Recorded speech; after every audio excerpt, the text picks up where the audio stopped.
Hello students, आज हम start करने वाले हैं एक बहुत ही इंटरेस्टिंग चैप्टर जिसका नाम है ईएम वेव्स।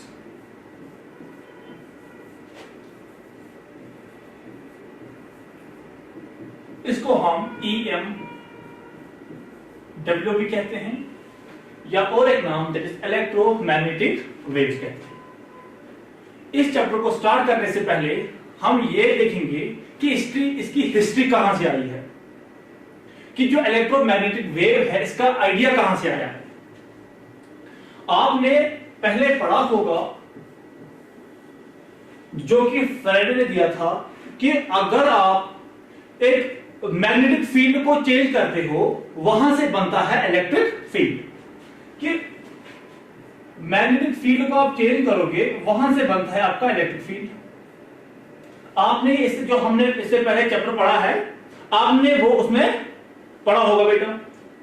तो यहां पे क्या हुआ ये दिया था फैराडे ने।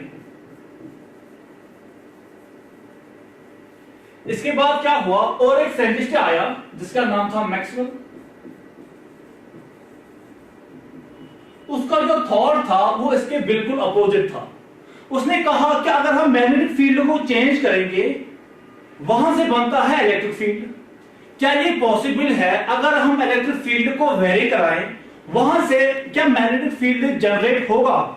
ये क्या था मैक्सवेल का थॉट, क्या अगर हम इलेक्ट्रिक फील्ड को वेरी कराएं क्या वहां से बनता है, अगर हम इलेक्ट्रिक फील्ड को वेरी कराएं क्या वहां से मैग्नेटिक फील्ड बन सकता है? ये क्या था मैक्सवेल का कंसेप्ट। और यही प्रूव करने के लिए मैक्सवेल ने क्या किया, एक सेटअप यहां पे बनाया। वो सेटअप क्या था? वो ऐसे था कि उसने एक पैरेलल प्लेट कैपेसिटर लाया और इनिशियली क्या था, ये कोई भी वोल्टेज सोर्स इससे कनेक्ट नहीं था। फिर बाद में क्या किया, एक वोल्टेज सोर्स को, टाइम वेरिंग वोल्टेज सोर्स को यहां पे उसने कनेक्ट किया। जब यहां पे उसने एक वोल्टेज सोर्स कनेक्ट किया, एक एक्सटर्नल वोल्टेज सोर्स कनेक्ट किया, तो क्या हुआ, यहां पे चार्जिंग होना स्टार्ट हुई। यहां पे क्या हुई, चार्जिंग होना स्टार्ट हुई। क्या बेटा, कैपेसिटर। जब कैपेसिटर चार्जिंग होना स्टार्ट हुआ तो यहां पे क्या हुआ, पॉजिटिव चार्ज बनना, एक्यूमुलेट होना स्टार्ट हुआ और यहां से नेगेटिव चार्ज, यहां से पॉजिटिव चार्ज और यहां से नेगेटिव। इसका मतलब है यहां पे कि एक इलेक्ट्रिक फील्ड बना, एक इंटरनल इलेक्ट्रिक फील्ड बना। ठीक, तो ये क्या था, ये था एक सेटअप जो किसने बनाया है, मैक्सवेल ने। क्या प्रूव करने के लिए, क्या अगर हम इलेक्ट्रिक फील्ड को वेरी कराएं क्या वहां से मैग्नेटिक फील्ड बन सकता है। उसने क्या किया, एक पैरेलल प्लेट कैपेसिटर लाया और वहां पे एक वोल्टेज सोर्स कनेक्ट किया। जब वोल्टेज सोर्स कनेक्ट किया तो ये कैपेसिटर चार्ज होना स्टार्ट हुआ। ये कैपेसिटर चार्ज होना स्टार्ट हुआ तो एक साइड पे पॉजिटिव चार्ज और दूसरे साइड से नेगेटिव चार्ज एक्यूमुलेट होना स्टार्ट हुआ। तो फिर क्या किया मैक्सवेल ने, यहां पे एक कंपास लाया, यहां पे एक कंपास लाया, यहां बनाएंगे कंपास, ये कंपास है।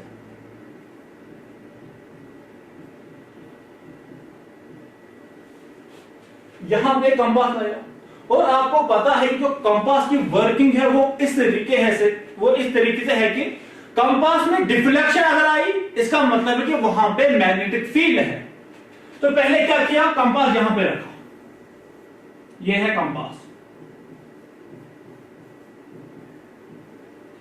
यहां पे जब उसने कंपास रखा तो कंपास में क्या हुआ, कोई भी डिफ्लेक्शन शो नहीं। इसके बाद इसने क्या किया, कंपास को रखा इसके नजदीक। जब इस पैरेलल प्लेट कैपेसिटर के नजदीक उसने कंपास रखा तो कंपास में क्या शो हुआ, डिफ्लेक्शन। क्या शो हो बेटा, डिफ्लेक्शन।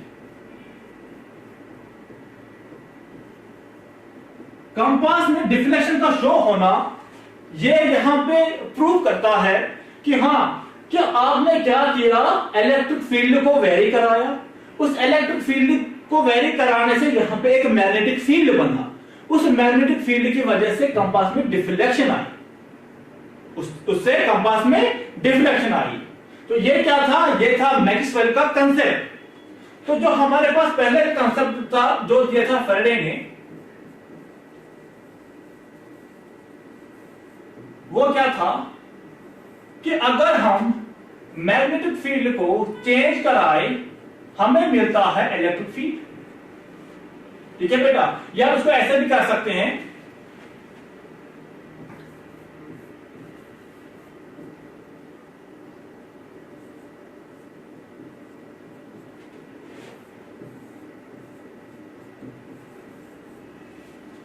ये क्या है यहां पे कि इसने क्या किया, मैग्नेटिक फील्ड को चेंज कराया और क्या मिला हमें, एक इलेक्ट्रिक फील्ड। ये था फैराडे का कंसेप्ट। इसके बाद क्या हुआ, मैक्सवेल ने बोला अब हम क्या कर रहे हैं यहां पे कि हम करेंगे इलेक्ट्रिक फील्ड को वेरी, क्या वहां से मैग्नेटिक फील्ड बनेगा। और इस सेटअप की वजह से उसने क्या देखा, हाँ ये तो बन रहा है, ये तो यहां पे बन रहा है। तो यहां तक जो उसकी मतलब मानना था, हाँ क्या मैं ये क्यों कर सकता हूं कि अगर हम इलेक्ट्रिक फील्ड को चेंज कर रहे हैं मैग्नेटिक फील्ड बन सकता है, उसने यहां पे ये प्रूव करके दिखाया। अब देखो यहां पे क्या होता है, जहां से करंट, सपोज करंट आया आई, ये क्या है यहां पे, ये एक वायर है, ये एक वायर है जहां से करंट क्या है बेटा, फ्लो होता है। ये रियल में एग्जिस्ट होता है, ये जो वायर है ये तो रियल में एग्जिस्ट होता है ना। तो इसमें जो करंट फ्लो होगा उसको इसने नाम दिया कंडक्शन करंट। क्या नाम दिया, कंडक्शन करंट। और उसको डिनोट करते हैं आईसी से। यहां पे क्या है, यहां पे एक डाई इलेक्ट्रिक है, जो यहां पे मीडियम है, नॉन कंडक्टिंग मीडियम है या डाई इलेक्ट्रिक बोल सकते हैं। इसके दरमियान जो यहां पे है, यहां पे डाई इलेक्ट्रिक है। यहां से क्या हुआ, करंट आया आईसी, वही यहां से बाहर निकला आईसी। यहां पे क्या हुआ, जो हमारे पास पैरेलल प्लेट कैपेसिटर है, उसने कहा कि हां अगर इसमें इलेक्ट्रिक फील्ड चेंज हो रहा है तो इस इलेक्ट्रिक फील्ड की चेंज होने से यहां पे एक हमें एक इमेजिनरी करंट मिलता है। यहां पे इलेक्ट्रिक फील्ड जो चेंज हो रहा है उसकी वजह से हमें यहां पे एक इमेजिनरी करंट मिलता है। उस इमेजिनरी करंट को इसने नाम दिया डिस्प्लेसमेंट करंट। क्या नाम दिया, डिस्प्लेसमेंट करंट, और डिनोट करते हैं आईडी से। तो आईडी क्या है हमारे पास, ये है डिस्प्लेसमेंट करंट। क्या है, डिस्प्लेसमेंट करंट। डिस्प्लेसमेंट करंट ये एक इमेजिनरी करंट है, ये एक इमेजिनरी करंट है।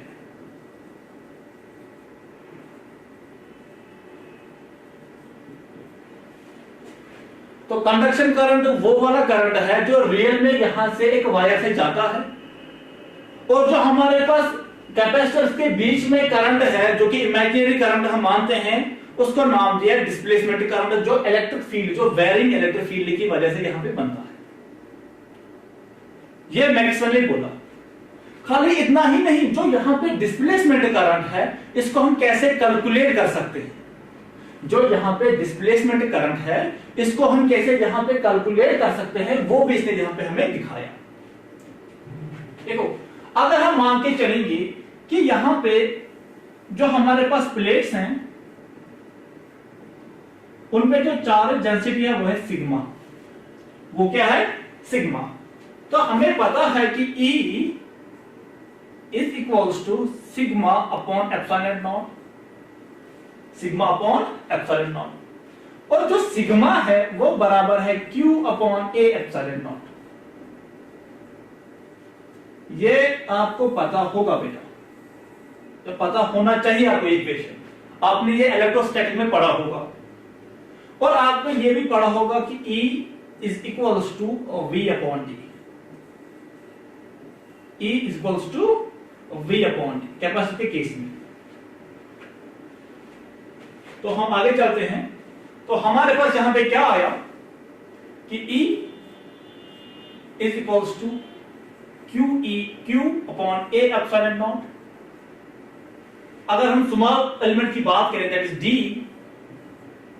Is equals to dq upon a epsilon not.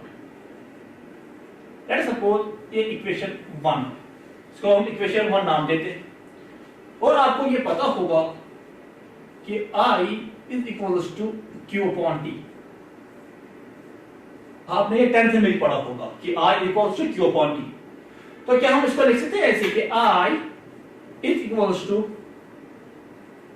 dq upon d,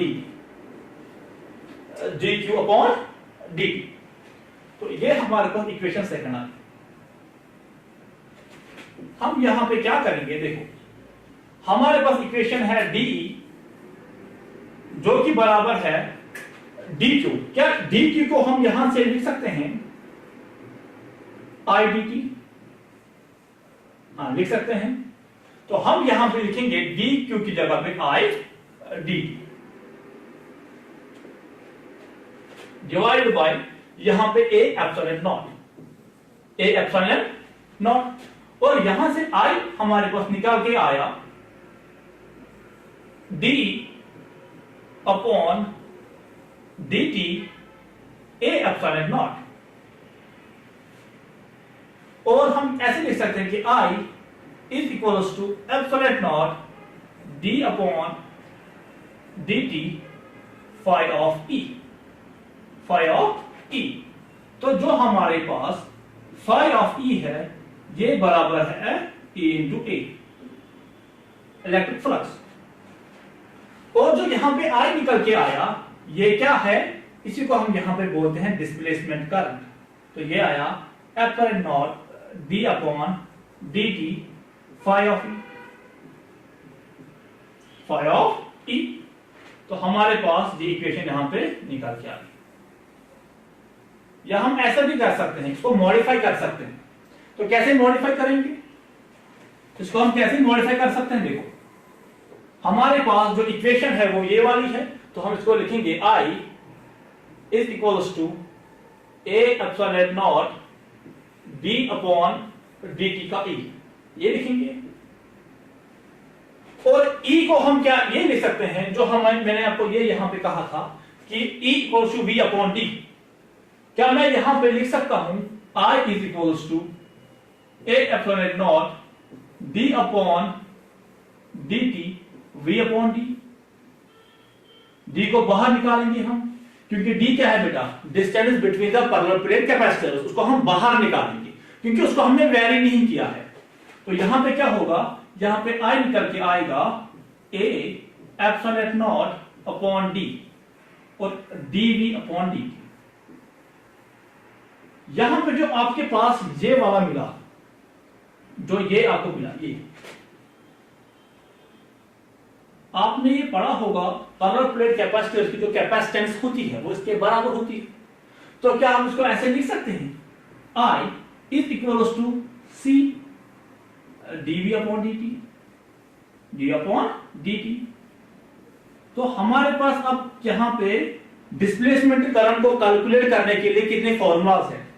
एक तो कैपेसिटेंस के टर्म्स में यहां पे हम निकाल सकते हैं, दूसरा epsilon not d upon dt phi of e, electric flux, या तो एक जनरल सी इक्वेशन वो ये है I equals to a epsilon not de upon dt। ये हमारे पास एक, ये दूसरी और ये तीसरी इक्वेशन। तो ऐसे हम जो हमारे पास डिस्प्लेसमेंट करंट है इसको हम कैलकुलेट कर सकते हैं। तो जो डिस्प्लेसमेंट करंट है, जो हमारे पास डिस्प्लेसमेंट करंट है ID, ये एक इमेजिनरी करंट है। और जो इक्वेशन ऑफ कंटिन्यूटी की वजह से हम यहां पे बोल सकते हैं कि जो डिस्प्लेसमेंट करंट है वो बराबर आएगा कंडक्शन करंट की। क्यों, देखो ये वाला देखो यहां कि जितना यहां पे कंडक्शन करंट है और यहां पे देखो कंडक्शन करंट सेम है, यहां पे IC, जहां पे जितना कंडक्शन करंट है वहां यहां पे उतना ही डिस्प्लेसमेंट करंट होगा। ये सप्लीमेंट्री है बेटा। सप्लीमेंट्री का मतलब जहां पे IC होगा वहां पे ID नहीं होगा, और जहां पे ID होगा वहां पे IC नहीं होगा। लेकिन IC बराबर है ID के, IC बराबर है आईडी के, वही मैंने यहां पे लिखा कि आईडी बराबर है आईसी के, डिस्प्लेसमेंट करंट बराबर है कंडक्शन करंट के। या हम ऐसे भी कह सकते हैं कि जो आपका टोटल करंट है, आई टोटल हम यहां पे लिखेंगे, आई टोटल, जो आपका टोटल करंट होगा वो बराबर होगा आईसी प्लस आईडी के, आईसी प्लस आईडी के। इसका मतलब क्या हुआ, देखो फिर से डायग्राम लाएंगे हम अपनी, या अपना सेटअप। यहां पे क्या है, देखो करंट तो आई ही आ रहा है, लेकिन यहां पे क्या है, आई बराबर है आईसी के। क्यों? क्योंकि यहां पे जो आपका आईडी है वो आईडी बराबर होगा 0 के। तो जो आपका करंट है I equals to IC plus ID, IC plus ID. तो यहां पे आपका आईडी क्या है बेटा, 0 है, तो आपका जो टोटल करंट है वो निकल के आएगा आईसी, वो निकल के आएगा आईसी। अब यहां की बात हम करेंगे कैपेसिटर्स के, जो इंटरनल हम बात करेंगे, यहां पे लिखेंगे total current that is I equals to IC plus ID, IC plus ID. यहां पे आईसी 0 है तो I equals to ID, I equals to I. देखो टोटल करंट की इक्वेशन क्या है, आईसी प्लस आईडी। क्या ये प्रूव हुई?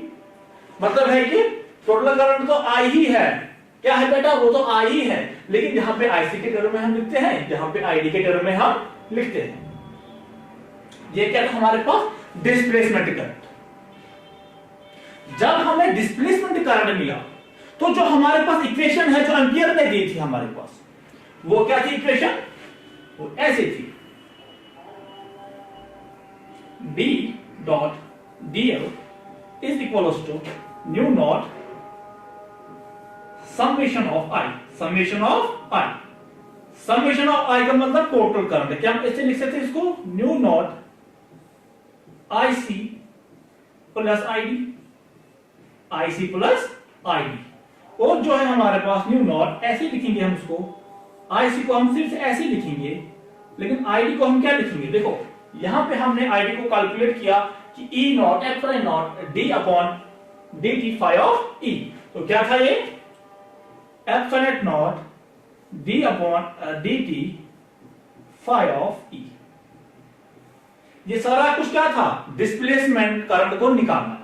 जब डिस्प्लेसमेंट करंट हमने निकाला तो फिर क्या हुआ, एम्पियर जो का लॉ था वो फिर मॉडिफाइड हुआ। तो ये क्या है यहां पे, modified ampere circuital law, modified. हाँ, इसको हम कह सकते हैं मैक्सवेल्स एम्पियर सर्किटल लॉ, इस वाले को हम कह सकते हैं, इस वाले को हम कह सकते हैं। अब जो हमारे पास यहां पे क्वेश्चन है वो ये है कि जो इलेक्ट्रोमैग्नेटिक वेव, ईएम वेव, इसका क्या बेसिक्स क्या था। जो मैंने आपको यहां पे पढ़ाया है उसका रिजल्ट क्या निकला, रिजल्ट ये निकला कि आप क्या करोगे, जो फैराडे का लॉ था वो क्या था यहां पे कि आप चेंज करो मैग्नेटिक फील्ड को, आपको मिलेगा इलेक्ट्रिक फील्ड। दूसरा लॉ क्या है बेटा, कि आप चेंज करो इलेक्ट्रिक फील्ड को, आप चेंज करो इलेक्ट्रिक फील्ड को, या हम इसको ऐसे लिख सकते हैं डी अपॉन डी टी। तो है ये कौन सा है, ये तो फैराडे का है। आप चेंज करो मैग्नेटिक फील्ड को तो इलेक्ट्रिक फील्ड बनेगा, है ना। ये कौन सा है, मैक्सवेल का जो लॉ था हमारे पास, आईसी प्लस यू नॉट या epsilon naught D upon D T phi of E. जो पहली इक्वेशन है इसका मानना है कि आप क्या चेंज करो, आप चेंज करो यहां पे बी, मैग्नेटिक फील्ड चेंज करो और आपको इलेक्ट्रिक फील्ड मिलेगा, इसका यह कहना है। और इक्वेशन सेकंड का यहां पे कहना है कि आप इलेक्ट्रिक फील्ड को चेंज करो, आपको मिलेगा मैग्नेटिक फील्ड।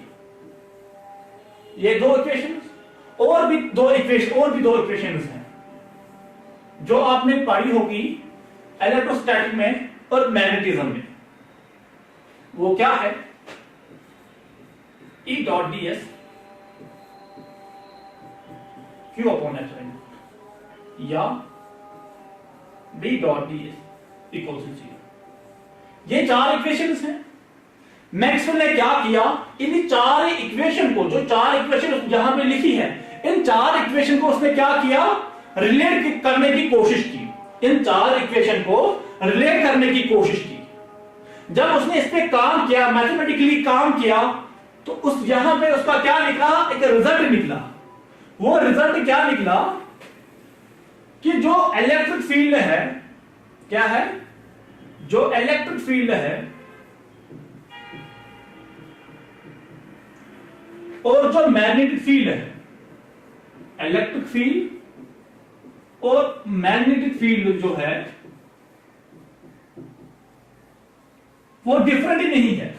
ये सब सारा कुछ काम करके अपना वो सेटअप बना के डिस्प्लेसमेंट करंट को कैलकुलेट करने के बाद, इन चारों को आपस में क्या रिलेट करने के बाद, यहां पे मैथमेटिकली इन पे काम करने के बाद, यहां पे उसका रिजल्ट ये निकला कि जो इलेक्ट्रिक फील्ड और जो मैग्नेटिक फील्ड है, ये दोनों फील्ड डिफरेंट ही नहीं है। ये डिफरेंट नहीं है, बल्कि ये एक सिंगल एंटिटी है।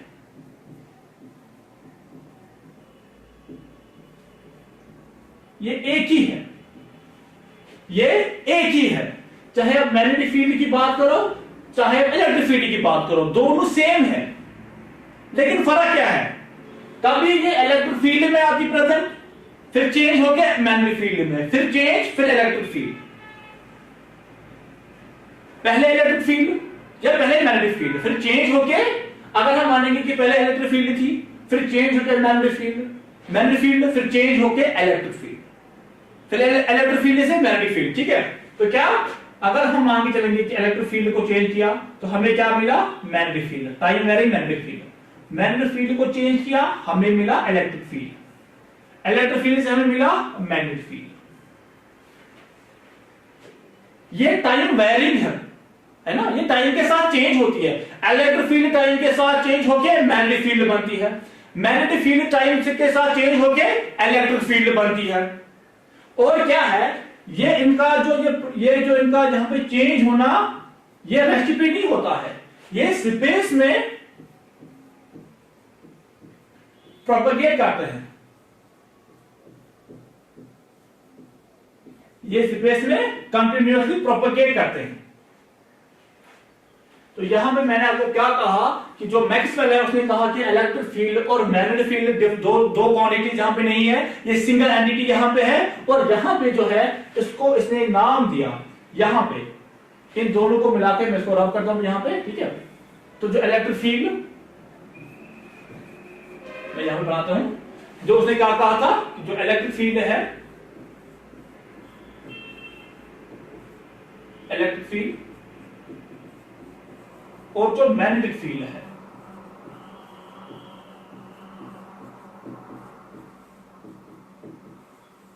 ये एक ही है और उसको नाम दिया इलेक्ट्रोमैग्नेटिज्म।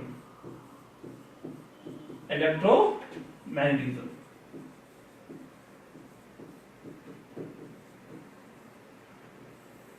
इसको इसने नाम दिया इलेक्ट्रोमैग्नेटिज्म।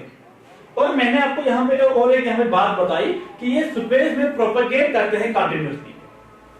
ठीक है, तो कंटिन्यूअसली प्रोपेगेट करने का मतलब ये कि वेव है, ये एक वेव है। तो उस वेव को यहां पे उसने नाम दिया इलेक्ट्रोमैग्नेटिक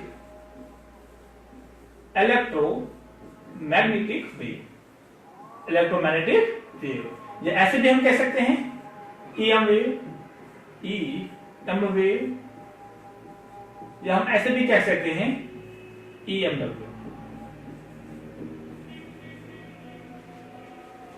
तो क्या क्या पढ़ा हमने यहां पे, पहले पढ़ा कि जो फैराडे का कंसेप्ट था कि अगर हम मैग्नेटिक फील्ड को चेंज करें हमें मिलता है इलेक्ट्रिक फील्ड।